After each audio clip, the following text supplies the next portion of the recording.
মধ্যপ্রাচ্যের যুদ্ধ পরিস্থিতি আরও ক্রমাগত জটিল জায়গায় পৌঁছে গেল। ডোনাল্ড ট্রাম্পের ডেডলাইন শেষ হতে মাত্র আর কয়েক ঘন্টা বাকি। আর এই ডেডলাইন শেষ হওয়ার আগেই ইরানের পক্ষ থেকে পরিষ্কার জানিয়ে দেওয়া হলো যে তারা কোনো অবস্থাতেই আপাতত সংঘর্ষ বিরতি চুক্তি চাইছে না। উল্টে ডোনাল্ড ট্রাম্পের আক্রমণ থেকে বাঁচার জন্য তারা এক অদ্ভুত রণকৌশল সামনে এনেছে। তারা নাকি বহু ক্ষেত্রে মানব ঢাল বা মানব বন্ধন প্রক্রিয়াকে কার্যকর করার চেষ্টা করবে। অর্থাৎ ডোনাল্ড ট্রাম্পের মিসাইল অ্যাটাকের সামনে সাধারণ মানুষ দাঁড়াবে এবং এইভাবে নাকি ডোনাল্ড ট্রাম্পকে তারা আটকাতে পারবে। পুরো পরিস্থিতিটি এমন একটা জায়গায় ইরানের পক্ষ থেকে নিয়ে যাওয়া যা হচ্ছে, যেখান দিয়ে ফিরে আসা কিন্তু কার্যত তাদের অসম্ভব। আজকে এই ভিডিওতে এমন কিছু পয়েন্ট আপনাদের সামনে তুলে ধরবো যা সকলের দেখা উচিত এবং বোঝা উচিত। ভিডিওটি শেষ অবধি দেখবেন, কারণ এখানে আমেরিকার পক্ষ থেকে একটি বিবৃতি এসছে যেখানে তারা পরিষ্কার বলেছে তারা ভারতের বিদেশ সচিবের সঙ্গে একটি বৈঠকে বসতে চলেছে সম্ভবত কাল। অর্থাৎ সব মিলিয়ে ভারত, আমেরিকা, ইরান, ইসরায়েল, এই যে একটা কেন্দ্রীকরণ গ্লোবাল পাওয়ার শিফটিংয়ে আমরা দেখতে পাচ্ছি, তা কিন্তু অত্যন্ত ইন্টারেস্টিং একটা ডেভেলপমেন্ট আজকে আন্তর্জাতিক সার্ফেসে তৈরি হতে শুরু করেছে। এই পুরো বিষয়টি শুরু হয় ইসরায়েলের এক ভয়ানক আক্রমণের পর। ইসরায়েলের পক্ষ থেকে ঠিক কালকে ইরানের লার্জেস্ট পেট্রোকেমিক্যাল সেক্টরের উপর বা ইনফ্রাস্ট্রাকচারের উপর ভয়ানক হামলা করা হয়। এতে ডোনাল্ড ট্রাম্পও ইসরায়েলকে সহায়তা করেছেন। ইরান এই হামলার পরই কার্যত বুঝে যায় যে তাদের ঘুরে দাঁড়ানোটা কার্যত অসম্ভব হয়ে পড়ছে, কারণ ইরান ইতিমধ্যেই বহু ক্ষেত্রে ওয়েস্টার্ন স্যাংশনের মুখে দাঁড়িয়ে আছে এবং তাদের উপর ওয়েস্টার্ন স্যাংশন চাপিয়ে দেওয়া হয়েছে। ফলে তারা যে গোটা দেশ বিদেশের বিভিন্ন জায়গায় তেল বিক্রি করতে পারে এরকম নয়, কিন্তু তাদের তেল প্রোডাকশন যদি বন্ধ হয়ে যায় তাহলে যেটুকু তেল বিক্রি করার সম্ভাবনা চীনকে তাদের পক্ষ থেকে ছিল সেটাও কিন্তু ভেস্তে দেওয়া হচ্ছে। অর্থাৎ এক্ষেত্রে ইসরায়েল এবং আমেরিকা তাদের শেষ প্রহারটা কিন্তু করে ফেললো ইরানের লার্জেস্ট পেট্রোকেমিক্যাল হাব, সেটাকে ধ্বংস করে চুরমার করে। এরপরেই ডোনাল্ড ট্রাম্পের আরো একটি টুইট আসে যেখানে সরাসরি ইরানকে উদ্দেশ্য করে তিনি বলেন যে মঙ্গলবার অবধি ডেডলাইন, আল্লাহর কাছে প্রার্থনা শুরু করুন, তারপর এমন কিছু হবে যা হয়তো আপনারা স্বপ্নতেও ভাবেননি। এরপর ইরান এক অদ্ভুত স্ট্র্যাটেজি কিন্তু আন্তর্জাতিক স্তরের সামনে নিয়ে আসে। তারা পরিষ্কার জানিয়ে দেয় যে ডোনাল্ড ট্রাম্প আসলে ইরানের যে বিদ্যুৎ কেন্দ্র, ইরানের যে তেল প্রোডাকশন কেন্দ্র, সেগুলোর উপর আক্রমণ করতে চাইছেন। ফলে বিদ্যুৎ কেন্দ্রগুলোকে নাকি রুখবে ইরানেরই সাধারণ মানুষ। আমি জানি না এই যুদ্ধ বিধ্বস্ত পরিস্থিতিতে সাধারণ মানুষকে সামনে ঠেলে দেওয়া কতটা যুক্তিসঙ্গত একটা পথ। কারণ দেখুন, একটা দেশের যুদ্ধ কিন্তু শুরু হয় পলিসি মেকারদের সিদ্ধান্তে। সেখানে সাধারণ মানুষরা আমেরিকার মিসাইলের সামনে সারিবদ্ধভাবে দাঁড়িয়ে তাদের দেশের বিদ্যুৎ কেন্দ্রকে প্রোটেক্ট করছে। আমি সত্যিই বুঝতে পারছি না এই ধরনের অদ্ভুত স্ট্র্যাটেজির মানেটা কি। এর একটা মানে কিন্তু হতে পারে, যা বিশ্লেষকরা বলছেন, যে ইরানের কাছে আর কিছুই করার নেই। তাদের ডিফেন্স সিস্টেম চুরমার, তাদের সেনা প্রধান শেষ, তাদের দেশের সুপ্রিম লিডার খামেনি নিহত হয়েছেন, তাদের দেশের গোয়েন্দা প্রধান, কালকে মিলিটারির গোয়েন্দা প্রধান নিহত হয়েছেন। ফলে তাদের ডিফেন্স সিস্টেম যেমন শেষ, একই সঙ্গে রণকৌশল তৈরি করার যে মানুষগুলো, যে সুপ্রিম ক্যান্ডিডেটগুলো ছিল, তারাও তো একের পর এক শেষ হয়ে যাচ্ছে। একই সঙ্গে প্রেসিডেন্টকে সরিয়ে ইরানের সেনাবাহিনী ইরানকে এগিয়ে নিয়ে যেতে চাইছে। আর এই প্রেক্ষাপটে দাঁড়িয়ে দেশের সাধারণ মানুষকে ডোনাল্ড ট্রাম্পের মিসাইলের অ্যাটাকের সামনে দাঁড় করিয়ে মানব ঢাল হিসাবে ব্যবহার করতে চাইছে ইরান, যা কিন্তু নজিরবিহীন এক পরিস্থিতি তৈরি করতে পারে। একটা জিনিস পরিষ্কার হয়ে যাচ্ছে যে তারা এখন সামরিক শক্তির উপর ভরসাটা কিন্তু আর রাখতে পারছে না, কারণ সামরিক শক্তির যে শক্তি ক্যাপাসিটি সেটা আস্তে আস্তে কমে যেতে শুরু করেছে। ফলে দেশের সাধারণ মানুষকে সারিবদ্ধভাবে বিদ্যুৎ কেন্দ্র, oil production hub, military infrastructure, একাধিক ক্রিটিক্যাল এবং ইকোনমিক্যাল ইনফ্রাস্ট্রাকচারের সামনে তারা লাইন দিয়ে দাঁড় করিয়ে মানব বন্ধন তৈরি করার পরিকল্পনা করেছে। অর্থাৎ এক্ষেত্রে আমেরিকার উপর তারা মনস্তাত্ত্বিক চাপ তৈরি করেছে। অন্যদিকে বিশেষজ্ঞরা বলছেন ইরানের সামরিক শক্তি কার্যত শেষ পর্যায়ে এসে পৌঁছে গেছে। অর্থাৎ আমেরিকাকে যদি বিদ্যুৎ কেন্দ্রকে চুরমার করতে হয়, অন্তত ডোনাল্ড ট্রাম্পের টুইট অনুযায়ী আজকে মঙ্গলবারে ডেডলাইন শেষ হওয়ার আগে, তাহলে ইরানের সাধারণ মানুষের উপর মিসাইল অ্যাটাক করতে হবে, ইরানের সাধারণ মানুষকে নির্বিচারে হত্যা করতে হবে এবং কিছুটা আমেরিকার উপর পাল্টা চাপ এইভাবেই তৈরি করতে চাইছে ইরান।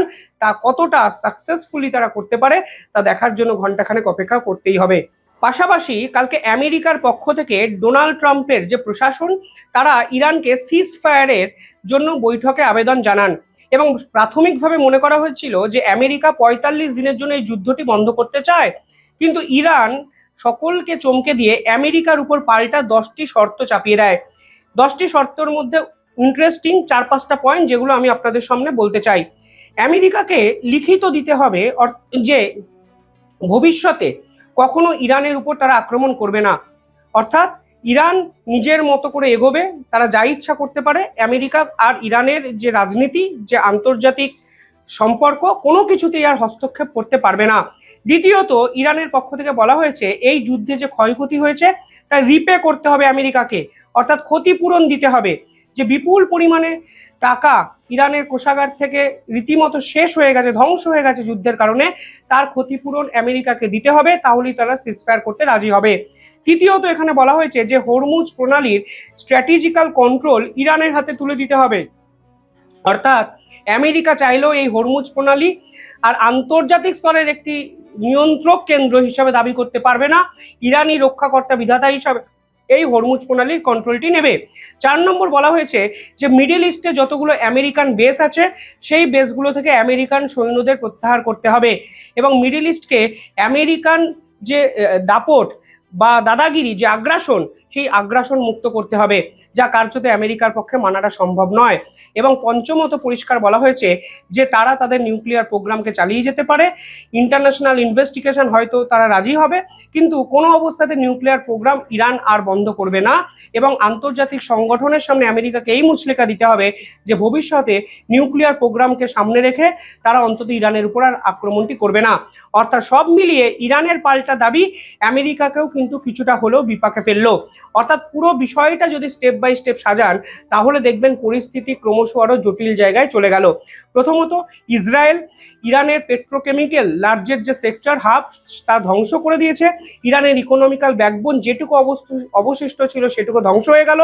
ডোনাল্ড ট্রাম্প টুইট করে বলে দিলেন মঙ্গলবারের মধ্যে সিদ্ধান্ত, না হলে পাওয়ার প্ল্যান্ট তিনি ধ্বংস করে দেবেন, petrochemical hub, oil production hub ধ্বংস করে দেবেন, স্টেট অফ হরমুজ সামরিক ক্ষমতা দ্বারা তিনি খুলবেন।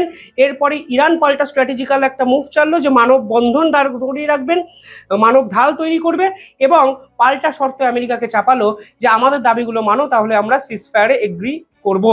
এই প্রেক্ষাপটে দাঁড়িয়ে গোটা বিশ্ব কার্যত বিশ্বযুদ্ধের একটা সম্ভাবনা দেখছে, কারণ কোনো পক্ষই নমনীয়তা দেখাচ্ছে না। এই অবস্থায় দাঁড়িয়ে কালকে আমেরিকার পক্ষ থেকে জানানো হয়েছে যে তারা ভারতের বিদেশ সচিবের সঙ্গে একটি অত্যন্ত গুরুত্বপূর্ণ বৈঠক করছে। ডোনাল্ড ট্রাম্পের টুইটের পর ইরানের পররাষ্ট্রমন্ত্রী সরাসরি ডক্টর জয়শঙ্করকে কিন্তু ফোন করেছিলেন, এবং শুধু ইরানের পররাষ্ট্রমন্ত্রী ফোন করেছিলেন তা নয়, মধ্যপ্রাচ্যের একাধিক দেশ যেমন কাতার, ইউএই, তাদের দেশের মন্ত্রীরাও কিন্তু ভারতবর্ষের সঙ্গে যোগাযোগ করে।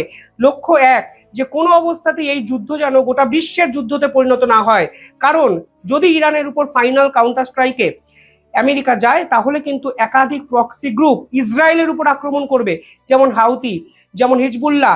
ফলে আলটিমেটলি প্রত্যেকটি গ্রুপের সঙ্গে প্রত্যেকটি দেশের এক একটা সমীকরণ আছে, ফলে গোটা বিশ্ব কিন্তু এই যুদ্ধে ইনভলভ হয়ে যাবে। এবং ইরানের উপর সর্বোচ্চ পরিমাণে আঘাত যদি আমেরিকা আনে তাহলে রাশিয়া এবং চীনও যে চুপ করে বসে থাকবে না তা আমেরিকা জানে। এই প্রেক্ষাপটে দাঁড়িয়ে ভারতই একমাত্র দেশ যারা ব্যালেন্স ডিপ্লোম্যাটিক সিচুয়েশনকে বজায় রেখে হ্যান্ডেল করে গেম চেঞ্জার রূপে নিজেদেরকে এস্টাবলিশ করতে চাইছে। এই জন্য আমেরিকা নিজেদের অবস্থানকে স্পষ্ট করতে ভারতের বিদেশ সচিবের সঙ্গে জরুরিকালীন বৈঠক আহ্বান করলো এবং এই বৈঠক সম্ভবত হলো। অর্থাৎ সর্বশেষ কনক্লুডেড যদি আমি আপনাদের সামারাইজ করি পুরো বিষয়টি, তাহলে দেখবেন ভারতের এখানে ভূমিকাটা গুরুত্বপূর্ণ হয়ে যাচ্ছে। একদিকে ভারতের বিদেশমন্ত্রী একাধিক মিডল ইস্টের দেশ ইরানের সঙ্গে কথাবার্তা বলছে, অন্যদিকে ভারতের বিদেশ সচিব আমেরিকার ফরেন দপ্তরের একাধিক উচ্চ পদস্থ কর্তাদের সঙ্গে বৈঠক করছে। অর্থাৎ আমেরিকা এবং ইরান তারা যদি যুদ্ধ থামায় গোটা বিশ্বের লাভ, গ্লোবাল অয়েল চেন সাপ্লাইমেন্ট যেটা আছে সেটার লাভ, বিশ্ব অর্থনীতির লাভ, এবং যুদ্ধ বন্ধ না হলে গোটা বিশ্ব যুদ্ধের মুখে পড়বে তা ভারত জানে। এবং ভারতই এখন দুই দেশের মধ্যে কথোপকথন চালিয়ে পুরো বিষয়টা কোন দিকে নিয়ে যাওয়া যায়, কিভাবে শেষ হয় সেই চেষ্টাই করবে। অর্থাৎ এখানে গেম চেঞ্জার কিন্তু ভারতই। কালকে জরুরিকালীন বৈঠকের ফলে ঠিক হয়ে যাবে এই যুদ্ধের ভবিষ্যৎ কি হতে চলেছে। কিভাবে দেখছেন পুরো বিষয়টি কমেন্টে জানাবেন। দেখতে থাকুন দ্য ইন্ডিপেন্ডেন্ট বেঙ্গল। ধন্যবাদ।